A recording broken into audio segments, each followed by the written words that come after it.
Which family tradition runied all your family? Ours was called the Truth Circle. Every New Year's Eve, right before midnight, my dad made us stand in a circle in the living room. No phones, no drinks in our hands, just us. Then, one by one, we had to share a family secret, something we'd never said out loud before. Growing up, I thought it was just a strange tradition. A little uncomfortable, but harmless. Sometimes it was even funny. My aunt once admitted she hated my dad's cooking. My cousin confessed he dropped out of college months earlier and hadn't told anyone yet. Stuff like that. Dad always said secrets rot families from the inside. He believed dragging them into the open made us stronger. And for a long time, it felt like it did. Until last year.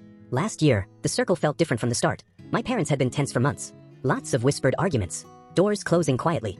Long silences at dinner. But they insisted on keeping the tradition. We stood there, hands awkwardly at our sides, the clock ticking toward midnight. My uncle went first.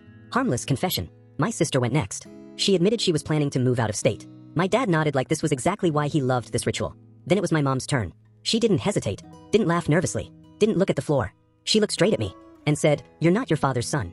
For a second, I thought I misheard her. Like my brain just refused to process the words. The room went completely silent. No breathing, no clock ticking, nothing. I laughed once, under my breath, because that's what you do when something makes no sense. No one else laughed. My dad stared at her. "What did you say?" She repeated it. Same calm voice. Same steady eye contact. "He's not biologically yours." That stupid tradition had a rule: no interruptions. No reactions until the circle was complete. My dad had invented that rule. His hands were shaking, but he didn't stop her. He just stood there, jaw tight, like if he moved he might shatter. My mom kept going. She said it happened before they were married. She said she planned to tell him someday. She said she never meant for it to come out like this. I wasn't listening anymore. My ears were ringing. My stomach felt hollow, like the floor had dropped out from under me. When the circle finally ended, the clock struck midnight. No one said, "Happy New Year."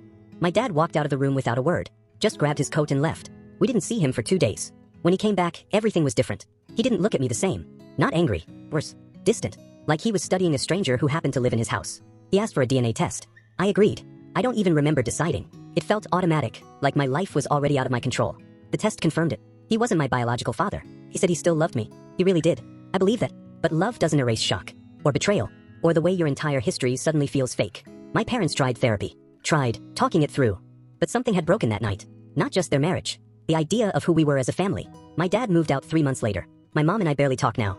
Not because I hate her, but because every conversation feels like it's standing on that moment, frozen in time. The worst part isn't finding out the truth. It's how I found out. Not in private. Not with care.